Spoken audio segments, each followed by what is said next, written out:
నా పేరు కాటమయ్యమ్మ.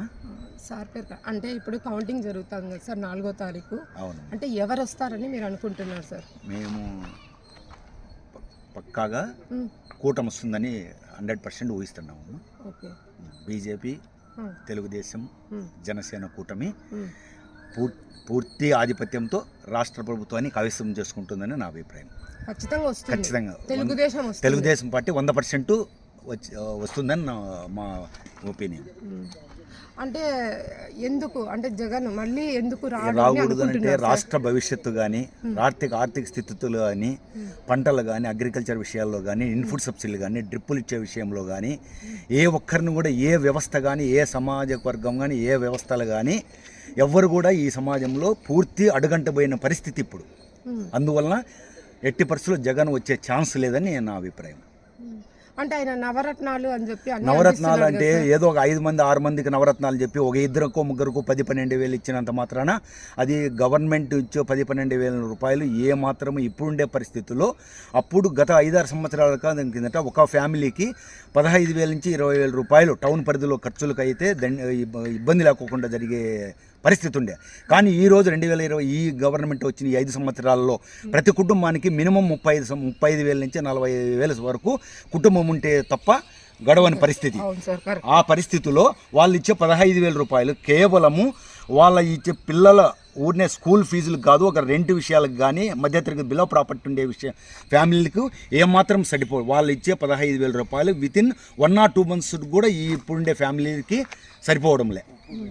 అంటే నవరత్నాలు అమలు చేయలేదంటారా? అమలు చేసిండొచ్చు, కానీ నవరత్నాలు అనేది 100 మందిలో ఎవరు బిలవు 10 ఎకరాలు ఉండే వాళ్ళకి నవరత్నాలు లేదు, లేకోకుంటే ఒక జాబ్ ఉండే వాళ్ళకి నవరత్నాలు లేదు, ఒక ఇన్కమ్ ట్యాక్స్ ఉండే వాళ్ళకి ఇట్లాంటివన్నీ కూడా నవరత్నాల్లో కూడా 6 మందికి చెప్పి 2-3 ఇచ్చి వాళ్ళకు అనుకూలంగా ఉండే వాళ్ళకు వాలంటీర్ల ద్వారా వాళ్ళ పేర్లనే సెలెక్ట్ చేసుకొని కొందరికి ఇచ్చిండొచ్చు లేదనిలే. కానీ ఎక్కువ భాగం 60-70% ఇచ్చిన దానిలో 60-70% వాళ్ళ పార్టీకి సంబంధించిన వాళ్ళకి ఇస్తూ పార్టీని మభ్యపెడుతూ నవరత్నాలని మనుగడ సాధించినాడు. కానీ వ్యవస్థ చిన్నాభిన్నమైండే పరిస్థితి గత స్వతంత్రం వచ్చినప్పటి నుంచి కూడా ఇప్పటి పరిస్థితి వరకు ఇంత గవర్నమెంట్, ఇంత అధ్వాన పరిస్థితి, ఇంత ఇబ్బందికరమైనట్టు ప్రభుత్వం మేము ఇంతవరకు చూడలేదు.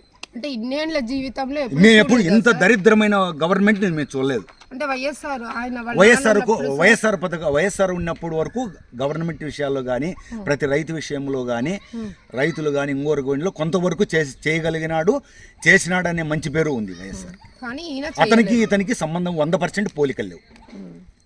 అయితే అంటే ఎందుకంటారు సార్ అతనికి అంటే ఎందుకు ఏమనుకుంటున్నారో ఏముకతో వ్యవస్థ కానీ కేవలము డబ్బు కాంక్ష ఒకటే. ఎన్ని వేల కోట్లు, ఎన్ని లక్షల కోట్లు సంపాదించినా ఎవరైనా కూడా ఏమి అశాశ్వతమే. డబ్బులు ఎన్ని కోట్లు సంపాదించి ఎన్ని లక్షల కోట్లు ఉన్నా మనం భుక్తి కోసమే, 3 పూటల అన్నం జరిగే కోసమే. ఏ మనిషి అయినా మట్టిలో కలిసిపోవాల్సిందే. జరిగిన పరిస్థితి ఎన్ని లక్షల కోట్లున్నా ఈ సమాజంలో ఎవరూ నిలబడరు. అది జరిగిన పరిస్థితి కాబట్టి ఇప్పుడుండే పరిస్థితి దాని ఉద్దేశంతో డబ్బు కాంక్షకి ఆ ఉద్దేశంతో తప్ప వ్యవస్థ కోసము, ప్రజాస్వామ్యం కోసము, జనాల కోసము ఏ మాత్రం కూడా జగన్మోహన్ రెడ్డి చేయలేదని నిక్కంచిగా చెప్పగలుగుతాను. అని వస్తుంది కూడా పూర్తి తెలుగుదేశం సీట్లే జనసేన బీజేపీ కలయికున్న పూర్తి మెజార్టీ తెలుగుదేశం సాధిస్తుందని 100% మా విశ్వాసము. సాధిస్తుంది కూడా.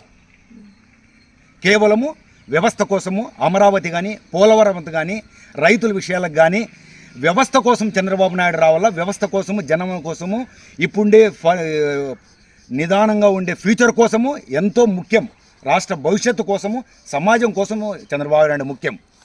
అంటే ఆయన ఏజ్ ఎక్కువ ఉంది కదా సార్? ఏజ్కు సంబంధం లేదు, ఎటువంటి సంబంధం లేదు. 73-74 సంవత్సరాల్లో, 87-85 సంవత్సరాల్లో కూడా అటల్ బిహారీ వాజ్పేయి కానీ, 90 సంవత్సరాల్లో అద్వానీ కానీ, మురళీ మనోహర్ జోషి కానీ ఎట్లా మహామహా యోధులు కూడా 90 సంవత్సరాల వరకు కూడా మన వ్యవస్థను కానీ, రాజ్యాంగాన్ని కానీ, భారతదేశ ప్రతిష్టత్వం గురించి కానీ ఎంతో అభివృద్ధి విషయంలో ఎన్నో అడుగులు వేసినాడు. ఏజ్కు కానీ, మానసిక ప్రశాంతతకు కానీ ఎటువంటి సంబంధం లేదు. ఈరోజు నరేంద్ర మోడీ గారి వయస్సు కూడా 73-74 సంవత్సరాలు. కానీ ఈ రోజు పోయినాడే, ధ్యానం కోసం పోయినాడే 45 గంటల సేపు కేవలం జ్యూసులతో, అది బత్తాయి జ్యూస్ కానీ కేవలం జ్యూసులతో, ఎల్లిరికాయలతో కానీ 47-48 గంటలు ఏకపక్షంగా ఏమాత్రం ఫుడ్ తినకోకుండా 47-48 గంటలు ధ్యానం చేయగలుగుతున్నాడంటే కేవలం అతని మానసిక స్థితిగతే అందుకు నిదర్శనం. వయసు అనే దానికి నేను నిదర్శనంగా చెప్తాను. వయసుకు రాజకీయానికి ఎటువంటి సంబంధము లేదు. అంటే ఇప్పుడు చంద్రబాబు నాయుడు వస్తే ఖచ్చితంగా రైతులకు కానీ చిన్నపిల్లలకు కానీ యూత్ కి ముఖ్యంగా జాబ్స్ అనేటివి లేవు సార్. జాబ్స్ సో వీళ్ళందరికీ న్యాయం 100% అవును 100% న్యాయం చేస్తారు. యూత్కి కానీ రైతులు ఇన్పుట్ సబ్సిడీలు కానీ డ్రిప్పులు కానీ ప్రతి ఒక్క వ్యవస్థ. పోలవరం మనకు అతి ముఖ్యమైనది, మన జీవనాడి.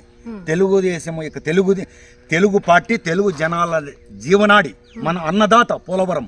పోలవరాన్ని అంత నిర్దాక్షిణ్యంగా అంత కర్కసత్వంతో నిర్దాక్షిణ్యంగా ఏమాత్రము ఆలోచన లేకోకుండా అంత కర్కశంగా ఇబ్బందిపరంగా పోలవరం ఇంప్రూవ్ చేయకోకుండా 75% కట్టిండే పోలవరాన్ని సర్వనాశనం చేసిన వ్యక్తి జగన్మోహన్ రెడ్డి. మళ్ళీ దాన్ని ఫుల్ఫిల్ చేయాలంటే 100% చంద్రబాబు నాయుడుతోనే అవుతుంది. చంద్రబాబు నాయుడు చేస్తాడు. 2027-28కి పోలవరం 100% పూర్తి చేసి రైతుల జీవనాడి కానీ రైతుల బతుకు తెరువుల గురించి కానీ ప్రతి లింకు శ్రీశైలం నుంచి బ్యాక్ వాటర్ రాయలసీమ జిల్లాలకు కానీ ఉత్తరాంధ్ర జిల్లాలకు కానీ పోలవరం నుంచి ప్రకాశం గుంటూరు ఆ జిల్లాలకు కానీ ప్రతి జిల్లాలకు సస్యశ్యామల చేసే వ్యక్తి 100% చంద్రబాబు నాయుడు. సో చూస్తున్నారు కదండి, ప్రజల స్పందన అయితే ఇలా ఉంది. ఎందుకంటే చాలా వేదనతో చాలా బాధతో చెప్తున్నారు. ఎందుకంటే వీళ్ళకి అంత బాధ అయిపోయింది అనమాట. సో సార్ అందుకే అంత ఈ వేదనని చెప్తున్నాడు. నిజంగా అండి సార్ చెప్పిన దాంట్లో 100% నిజమైతే ఉంది. ఇంకా అడిగి తెలుసుకుందాం. ఓకేనా?